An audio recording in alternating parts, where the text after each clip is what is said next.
Assalamualaikum, jumpa lagi ya teman-teman onlineku di video aku ya di channel YouTube aku tepatnya ya. Dan kali ini aku akan membahas kelanjutan dari video aku yang pernah aku buat ya, part 1 tentang pengalaman pengurusan dokumen untuk syarat menikah di Turki ya. Jadi waktu yang di part 1 itu aku pengalaman waktu aku pengurusan N1 sampai N5 yang di desa, udah itu aku bawa ke KUA, pokoknya itu semua udah pernah aku jelaskan di part 1. Jadi bagi kalian mungkin ada yang penasaran bisa lihat di part 1 ya. Dan kalau di part 2 ini syarat-syarat yang di Turkinya yang kita akan bawa juga ke KBRI dan pengalaman aku yang di Turki sampai syarat-syarat nikahnya atau semuanya aku akan bahas di sini ya. Aku berangkatkan hari Selasa 26 Oktober 2021 dan sampainya di Turki pada hari Rabu ya jam 5 waktu Turki ya. Setelah sampai di sana kami istirahat sebentar dan juga sarapan, kemudian sekitar jam 9 aku telepon KBRI yang ada di Ankara ya. Jadi di sini kenapa aku telepon KBRI yang di Ankara, karena suami aku tinggal bukan di kota yang kawasan yang masuk ke wilayah Istanbul, tetapi yang di luar Istanbul. Jadi kalau yang di luar Istanbul kita semua pengurusannya itu ke KBRI yang di Ankara ya. Nah, waktu aku telepon, jadi pihak KBRI kasih jadwal untuk kami supaya datang ke KBRI-nya hari Senin. Nah, jadi aku kan ada waktu 5 hari ya untuk ke KBRI. Nah, di sini juga pihak KBRI menyarankan sebelum ke KBRI supaya kita buat lapor diri online dulu ya. Kita daftar dulu ya melalui ponsel ya. Nanti kalian bisa buka ada itu lapor diri online, nanti akan keluar ya. Nanti kalian lapor diri online ke Ankara ya, nanti akan keluar dan akan kalian klik-klik aja lah apa yang diminta di situ ya. Mudah kok ya teman-teman. Nah, karena 5 hari ya kami nunggunya, jadi aku dan suami memutuskan untuk ke desa suami dulu ya. Tunggu-tunggu hari Seninnya ya untuk ke KBRI. Dan setelah kami sampai di desa suami, kami langsung melakukan pernikahan secara agama ya. Karena di Turki ini yang diakui memang pernikahan secara negara. Tetapi pernikahan secara negaranya enggak ada ijab kabul, hanya cuman diberikan buku nikah untuk dimasukkan data-data kita, data-data suami dan juga saksi untuk tanda tangan ya. Jadi nggak ada ijab kabul. Jadi lebih bagus kalau menurut saran aku kalian harus ada dua-duanya ya, nikah secara agama dan secara negara ya. Kalau memang nikah secara agama aja, nanti kalian nggak diakui secara negara dan nikah secara negara aja, nanti kita nggak ada ijab kabul kan nggak sah juga. Jadi harus ada dua-duanya ya. Dan hari Senin yang kami tunggu untuk ke Ankara pun sudah tiba ya. Lalu kami ke KBRI yang di Ankara ya. Nah, jadi apa-apa aja yang ku bawa, dokumennya akan kita bawa ke KBRI. N1 sampai N5 itu yang asli, nggak fotokopi. Udah itu surat keterangan nikah dari KUA yang di Indonesia, itu juga yang asli ya. Dan surat wakilah dari KUA juga ya, itu bila walinya nggak bisa hadir. Kalau kalian bisa bawa wali ke Turki ya nggak usah buat surat wakilah. Nah, itu juga kalau kalian ingin tahu yang lebih lanjutnya ada di part 1 ya, SKCK ya. Dan untuk urus SKCK juga ada di part 1, aku udah kasih tahu ya. Nah, udah itu akte kelahiran, udah itu surat cerai bagi yang sudah pernah menikah. Nah, aku karena udah pernah menikah, jadi bawa surat cerai ya. Nah, kalau belum pernah menikah ya nggak perlu ya. Udah itu fotokopi KTP kedua orang tua, udah itu foto kakak kedua orang tua, udah itu foto kakak aku ya, karena aku udah pernah menikah kan udah ada kakak sendiri ya, jadi aku bawa juga ya. Udah itu fotokopi KTP aku, udah itu kakak suami atau kimlik suami ya, KTP suami ya, maksud aku di fotokopi juga bawa ya. Udah itu selip gaji suami itu diminta ya, karena kalau memang kita suami nanti nggak ada kerja kan kita repot ya di negara orang ya. Makanya diminta juga nih slip gajinya sama pihak KBRI ya. Dan juga pas foto ya, pas foto suami 1 lembar dan juga istri 1 lembar itu untuk data ya, untuk data di KBRI. Ukurannya waktu itu aku kasih yang 3x4 ya. Dan jangan lupa juga itu paspor ya, itu paspor sangat penting ya, kemanapun kalau ke negara orang kan paspor ya, itu sangat penting. Nah, dari semua dokumen itu aku juga bawa yang asli, seperti akte kelahiran aku bawa yang asli, surat cerai juga aku bawa yang asli, KTP juga yang asli ya. Nah, itu yang asli. Nanti pihak KBRI akan kembalikan lagi kok. Mereka hanya cocokkan ya, kayak gitu. Waktu aku kayak gitu ya. Dan ini juga saran aku, yang semua yang apa tadi itu kalian fotokopi aja kalau lebih baik di Indonesia ya, kalian fotokopi ya, karena untuk di Turki itu cari fotokopinya itu capek ya. Jadi kalian siapin aja ya berapa lembar ya. Kalaupun lebih ya kan nggak rugi ya. Jadi kayak gitu ya teman-teman.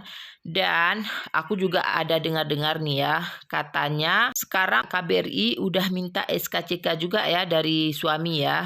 SKCK yang dikeluarkan oleh pemerintah Turki ya.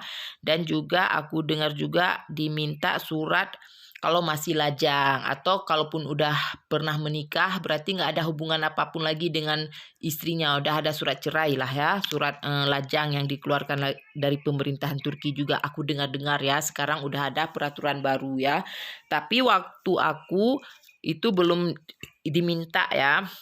Waktu aku urus ke KBRI itu belum diminta ya, nggak diminta ya, kayak gitu ya maksud aku ya. Jadi aku di sini teman-teman hanya ingin mengatakan ini semua sesuai dengan pengalaman aku ya.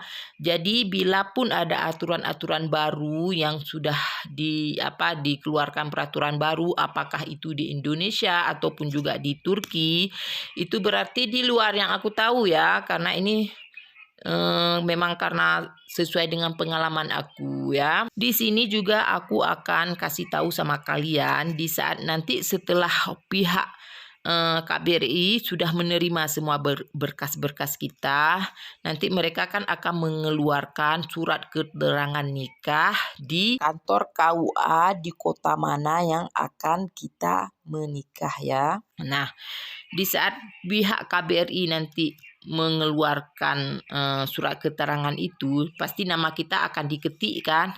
Nah, di situ kalian harus benar-benar nama kalian harus sesuai dengan paspor ya teman-teman, supaya kalian tidak mengalami hal seperti aku ya. Karena waktu aku kemarin itu nama aku diketik oleh pihak KBRI itu huruf kecil ya, huruf kecil, sedangkan di paspor aku huruf besar. Nah, kalau bagi orang Turki, maksud aku itu sangat bermasalah, karena kalau dalam bahasa Turki i ada titik dengan i enggak ada titik itu penyebutannya lain dan artinya juga lain ya.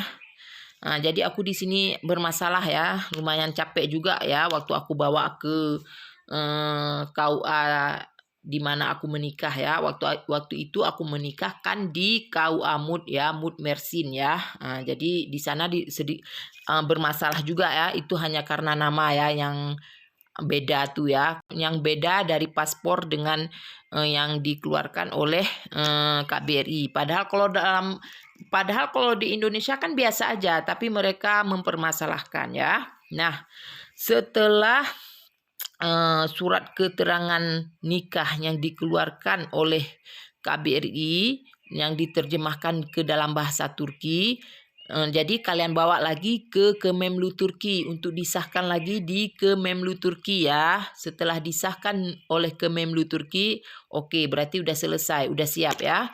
Dan bukan berarti udah siap sepenuhnya. Surat itu kalian bawa lagi ke KUA di mana kota yang akan kalian nikah nanti. Kalau aku kan bawa ke kota Mut ya. Nah, untuk syarat-syarat yang dikeluarkan oleh KUA yang di Turki itu, seperti pengalaman aku, itu pertama surat keterangan dari KBRI Indonesia yang sudah disahkan oleh Kememlu Turki, itu sudah diterjemahkan dalam bahasa Turki ya. Itu satu berarti syaratnya. Yang kedua, paspor. Paspor aku yang udah diterjemahkan ke dalam bahasa Turki. Syaratnya yang kedua itu, yang ketiga pas foto. Pas foto suami istri, ukuran udah ditentukan sama mereka. Nanti kalian dikasih tahu kok berapa ukurannya, dengan latarnya putih ya, dengan layar putih belakangnya ya. Dan kemudian surat kesehatan. Nah, waktu urus surat kesehatan ini aku juga sangat ribet ya, sampai bolak-balik 2 hari ya nggak selesai, karena aku ini kan orang asing. Nah, aku nggak ada asuransi di sini, nggak ada kimlik Turki, pokoknya sangat susah ya, sangat sampai aku bolak-balik, dan akhirnya terselesaikan juga ya, karena kebetulan suami aku pun ada kawan ya dengan dokter di situ, minta bantu ya, kalau enggak ya aku nggak bisa keluar juga ya, karena dokter situ nggak mau ya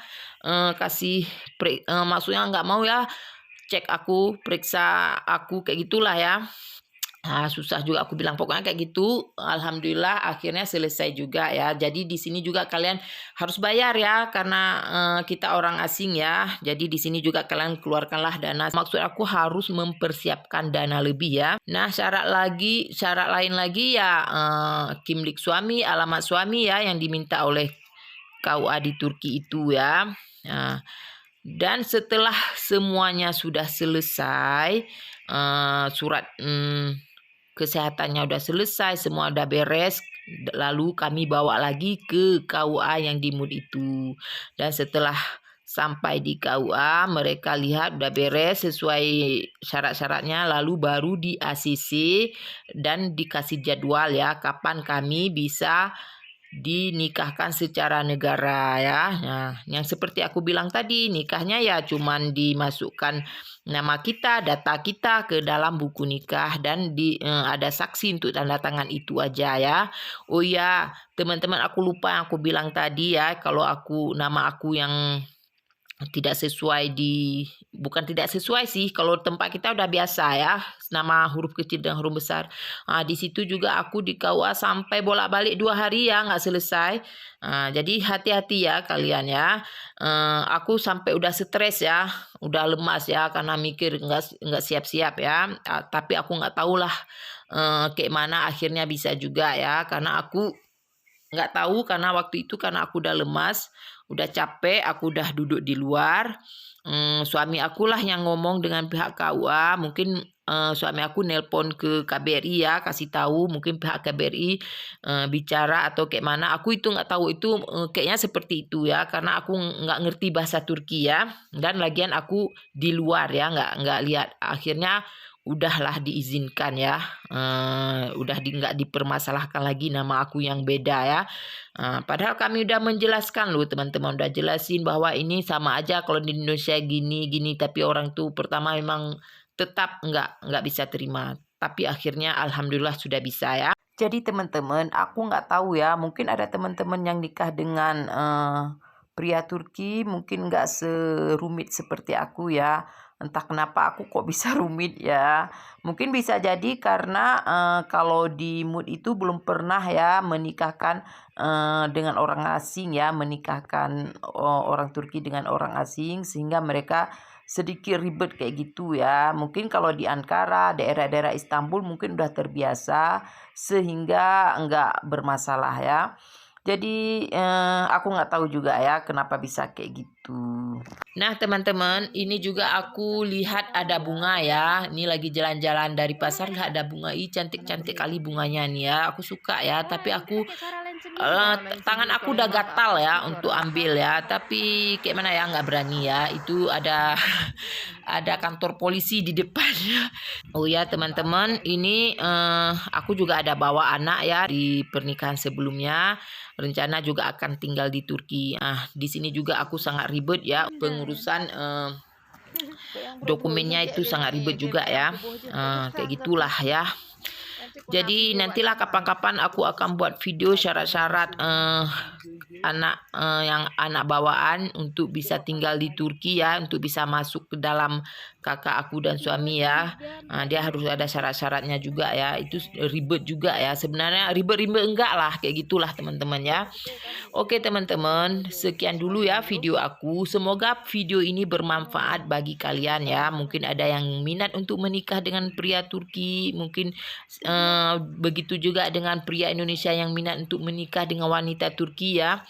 Jadi kalau menurut aku harus banyak-banyak cari informasi ya, biar kalian di sini nggak kebingungan ya. Oke teman-teman, bagi kalian mungkin sekarang sedang LDR dengan pria Turki atau wanita Turki, semoga kalian berjodoh ya. Oke teman-teman, assalamualaikum.